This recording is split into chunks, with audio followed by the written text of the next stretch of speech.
এই যে দেখতে পাচ্ছ, এটা আমার একটা ছোট্ট চাষের জমি।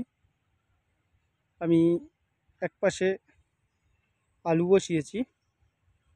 আজ এই জাস্ট আলুর মাটিগুলোকে সার দিয়ে খুশে দিলাম, যাতে আলুর ফলনটা ভালো হয়।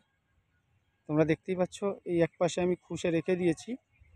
এই পাশেরগুলোকেও যেমন সুন্দর করে মাটিগুলোকে গাছের গোড়ায় দিয়েছি, আমাকে এই মাটিগুলোকেও, খোসা মাটিগুলোকে তুলে আবার গাছের গোড়ায় দিতে হবে, যাতে আলু গাছের গোড়া, আলু যাতে মাটির বাইরে না চলে আসে, সেই কারণে এই মাটিগুলো গাছের গোড়ায় দেওয়া হয়।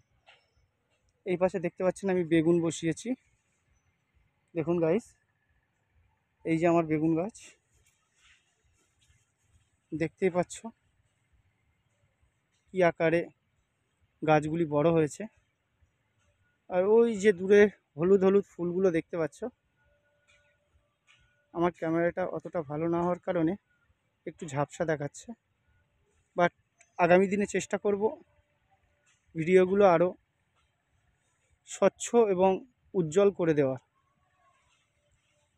দেখতেই পাচ্ছ গাইজ, গাছে সবে বেগুন ধরেছে, বেগুন হয়েছে, সব প্লাস্টিকের ভিতরে মোড়া আছে, নইলে এগুলো সব পাখিতে খেয়ে নেবে। তার জন্যে এগুলো প্লাস্টিকে করে মুড়ে দেওয়া হয়েছে। এখানে একটা বেগুন বাইরে আছে, তোমরা দেখতে পাচ্ছ কি সুন্দর কালার। বাই গাইজ, আবার কাজের শেষে কথা হবে। টাটা, ভালো থেকো সবাই।